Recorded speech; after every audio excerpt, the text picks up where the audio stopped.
fellow Toastmasters and honored guests. It's always nice to be the second speaker because I can borrow a lot of thoughts and wisdom of Vicky Clay on New Year's resolutions. Amongst so many new resolutions that we try to aspire as the new year begins, the economy outshines the most. Our daily job security, our consistency in our daily income, our peaceful and happy family life, and most importantly, our good health. These are all priorities of our life as we begin our new year. But economy plays an important role because that's our daily bread. Everybody needs a job. Everybody needs a security. In the realm of economy, international business plays a very, very important role. International business connects you to the rest of the world. It creates a bridge of understanding all over the world with all people of all kinds. It gives a sense of understanding. International business is a tough business. It's a good business. It's a big business. There is no flavor to give it in international business. It's a business that builds confidence, builds friendship, that builds trust. International business brings collaborations, cooperations, communication, and coordination. International business strengthens international currencies. It's another word for globalization. America is one of the champions of international business. Although America is only 4% of the global population, America consumes more than 60% of world production. The American defense spending, the educational spending, the energy spending, and the health spending combined together is equivalent to the whole of the rest of the world put together. It's amazing. International business, every $1 billion worth of goods that you export gives you 8,000 jobs in America. Whereas that $1 billion worth of goods that China or India is exporting to America gives there 25,000 jobs. Because dollar is very expensive there, and also because the wages are almost 1/3 or 1/4 than we earn here. That's the difference. As the global population is increased, the entire international business has also increased. America alone is importing more than $1 trillion worth of goods from all over the world, whereas America is exporting much less than that. Our trade deficit is about $300 to $400 billion a year. That hurts our jobs. That hurts our economy. As the international business has bloomed so much, the seaports, the airports, the railroads, the road transportation, all have doubled and tripled. The sea navigation routes have been deepened, the runways have been broadened, and the railroads have been expanded.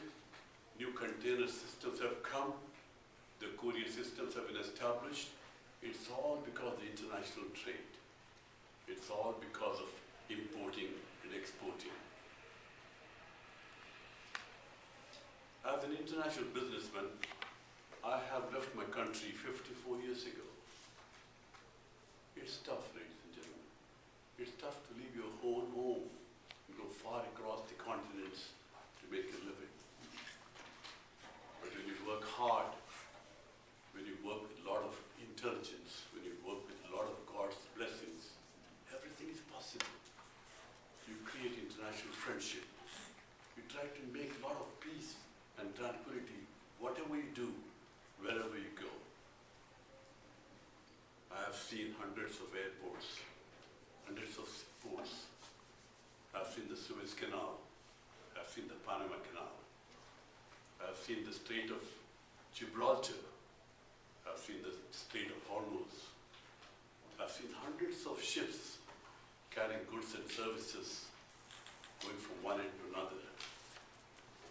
I've seen the airports in Alaska. I've seen the airports in Middle East and Europe, Far East, Asia, and South America.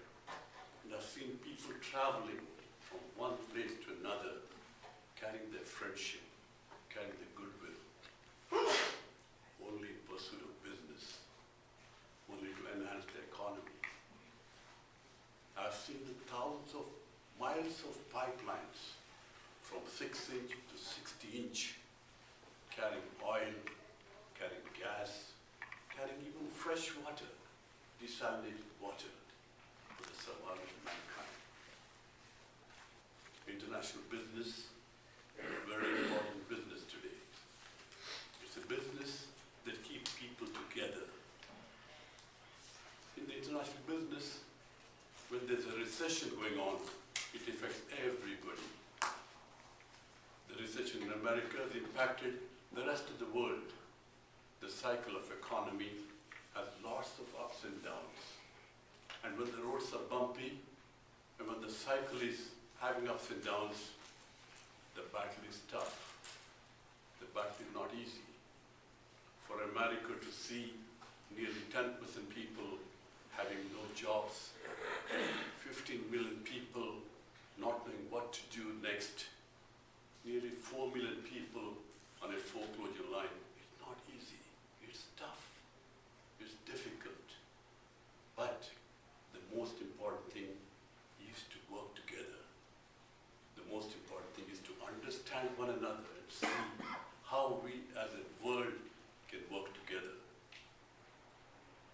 When you see the whole world, and when you see America as a superpower, and as I travel the rest of the world, it's not easy for me to sit far away and think, why America, there are 15 million people without a job. It's very hurting for me, because I've been here for 30 years, this is my home. But when you see countries like India, China, Brazil, Japan, with about 3,000 million people, almost 10 times more than America, coming up so well, working so intelligently, with nearly 2,500 million people highly educated. That's the competition that we have to face. That's a tough job to understand that the competitive world is before us to make our international business work together. It's difficult, it's sensitive, but nothing is impossible. In a world of understanding with so much of knowledge, everything is possible. We all can work together. We all can understand each other. We all can help one another. That's the world we are in. That's the best resolution we can have when we begin the new year 2011. As an international businessman, to make the world better, to accept the international business, you have to have